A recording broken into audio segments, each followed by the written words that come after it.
Guys welcome to my another blog. তো আজকে আমার বাড়িতে আর কি বিপদনাশিনী পূজা।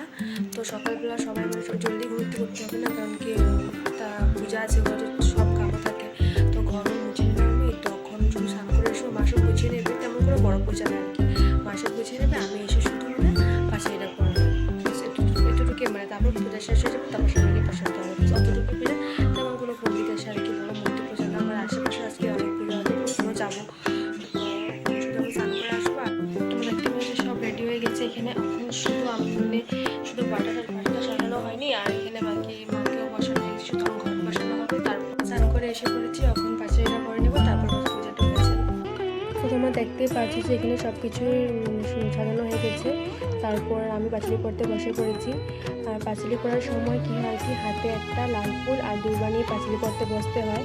তারপর পূজা হয়ে যাওয়ার পর জোকার দেওয়া হয়েছে, তারপর দেখতেও খুব সুন্দর লাগছে জায়গাটা। ধূপধুনা জ্বালানোর পর এমনও খুব সুন্দর লাগে। আর ঘরে একটা পূজা হলে খুবই আনন্দ লাগে আর সব দেখতে সুন্দর লাগে। তারপর মা বড় মা এসেছিলো, তো মা বড় মাকে সিঁদুরের ফোঁটা দিয়েছে।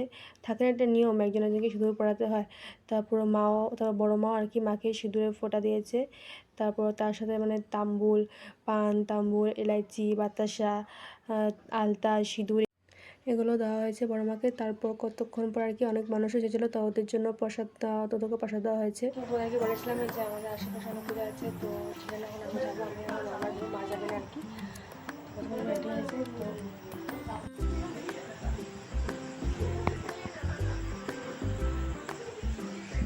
সো গাইস আমি রেডি হয়ে গেছি, তেমন কোনো কিছু মেকআপ করে নিয়েছিল, চুলটা বেনে করেছি আর এগুলোর কুর্তিটা করেছি, হচ্ছে ঠোঁট।